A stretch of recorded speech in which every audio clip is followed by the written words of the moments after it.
Hello everyone, this is a brief presentation on persuasive speaking. For many of you, this will be a review of what we said previously. It's kind of a summation and a few things I want to point out as you begin to research and compose your persuasive speech. So we begin with the question, what is persuasive speech? A persuasive speech is designed to influence an audience's beliefs, attitudes, or behaviors. A belief is a statement of something that is held to be true or not true, something that is true or not true about the world. Attitudes are an evaluation of what is good or bad, right or wrong, and behaviors deal with what should or should not happen. So in this instance, we're looking not at how do we influence audiences' behaviors, and so we look at the question. The second question is, how do I use my audience's beliefs, attitudes, or behaviors to shape the purpose of my speech? And again, notice this is not necessarily shaping yours, it's how do you shape the audiences. And so we're looking at that. So for example, if beliefs deal with attitudes or what something believes to be true or not true, if you're doing a presentation on recycling, you would want to look at what does my audience already know about recycling? What do they believe recycling is? And so here's where you need to look at the facts. If my audience believes that that recycling is being done by many people, you may need to point out the facts that in fact it's not done by a lot of people. The recycling is done in a very little manner. Second is, how do I address my audience's attitudes or my audience's values? And again, here you're trying to get your audience, looking at your audience's values on what do they see to be true, or what do they see to be as important or not important, good or bad, and you want to begin to shape your argument then to address how does my audience understand or see the value, the importance of recycling, and you want to point out to them then that recycling is very important. Third is dealing with behavior, what they should or should not do. Again, we're talking about policy. And so here you're looking not so much at convincing them about the value or whether recycling is actually happening or whether recycling is beneficial, but to get them to adopt in their own lifestyle a behavior of recycling. So again, look at the third one on policy. Really is built upon both beliefs and attitudes. But here you want to point out just exactly what your audience can do. The next thing that I want to look at is what is a claim and how do I write a claim. Basically, a claim is what you want your audience to believe or what you want your audience to agree with by the end of your speech. So a claim should be stated in a full declarative sentence and should be stated and should not be stated in the form of a question. So for examples of claims that are not good claims, are not well written, or something like recycling benefits or should you recycle.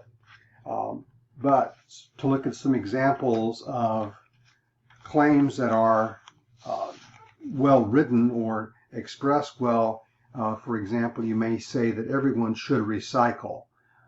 Or you may want to say something like media networks are biased, fast food does not contribute to obesity, fast food contributes to obesity, those kinds of things are complete declarative sentences that express what you want to say. Here, a claim is much like a thesis statement was when we talked about that in informative speaking. You're making a claim of what you want to do. Now, based on your claim, then, your reasoning that you're going to attach to that are the reasons why you believe this statement to be correct, why you believe this statement to be true. So why would you believe that recycling is beneficial? What reasons would you give for that? If we were to have a conversation and I were to ask you, why do you think that? Then you should be able to come forward with your reasons built out of your claim.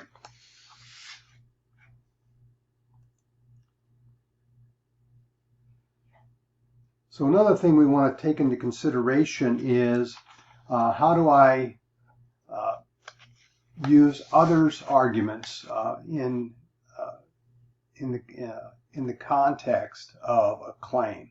One of the things that we really haven't spent a lot of time on in this class, and that is talking about being aware of counter arguments or arguments that disagree with your argument.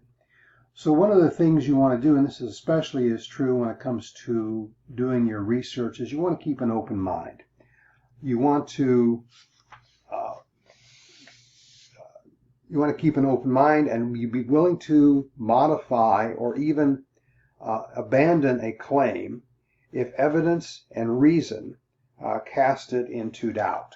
So again, that's an important thing to do. You don't want to just argue something because that's your position, regardless of what the evidence says, or regardless of the reasoning you're using. In other words, you want to keep an open mind because perhaps you could be wrong. As a matter of fact, I had one student who did a persuasive speech, and she began her speech by saying, I was going to argue that A, B, or C was true, but after doing my research, I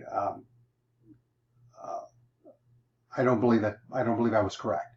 And so basically her argument then became a presentation of the opposing points of view. The second thing you want to do is remember that your ethos is at stake here. You need to thoroughly familiarize yourself with the range of arguments in order to demonstrate that you are well informed, that you are open-minded, and that you are fair.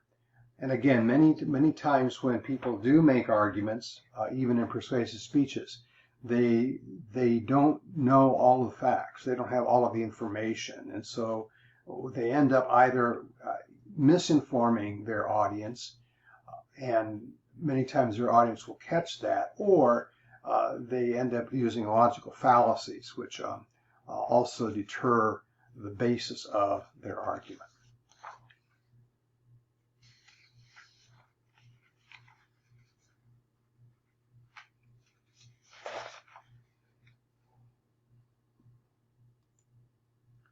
The next part I want to look at is how do we use language in creating a persuasive speech. And again, these are some basics that we talked about earlier in the semester, and I want to just kind of reiterate a few of the key points. The first point that I would want to mention is that you should choose words that the listeners can understand. So, for example, you want to stay away from technical language that your audience may not know what the definition is or what the words mean. You want to stay away from jargon or acronyms that your audience may not be aware of. And again, use language that your audience is going to be able to understand. So you want to choose words in that way. The second is you want to choose or create examples that your audience would find relatable. So how do you relate your information to your audience? And that is through the use of examples. Examples and stories, likewise, would work there as well. The third is that you want to find words that most closely match your intended sentiment or idea. You know, there are many different ways of stating things, and many words have are very adequate to that point. So you want to use words that are going to accurately state what you're trying to say. Next, you want to keep in mind that words have both a connotative and denotative meaning. That when you're using language, you want to make sure that you understand how does your audience define or understand a certain word or term. So choose your words wisely in that respect. And then one that should really go without saying is that you want to avoid inflammatory language. You want to avoid swearing, profanity, those kinds of things. They just diminish from your credibility as a speaker.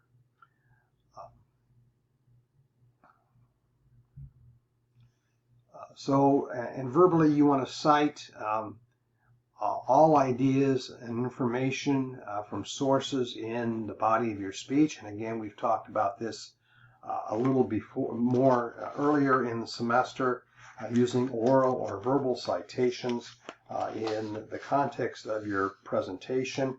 And I've given you some examples of those as well. All right, I'm going to stop it there for this presentation, and I will pick up the next segment in the next presentation on how to organize our speeches using the Monroe Motivated Sequence, as well as a few of the other items we want to talk about, use of transitions and main points in the body of your speech. We'll see you later.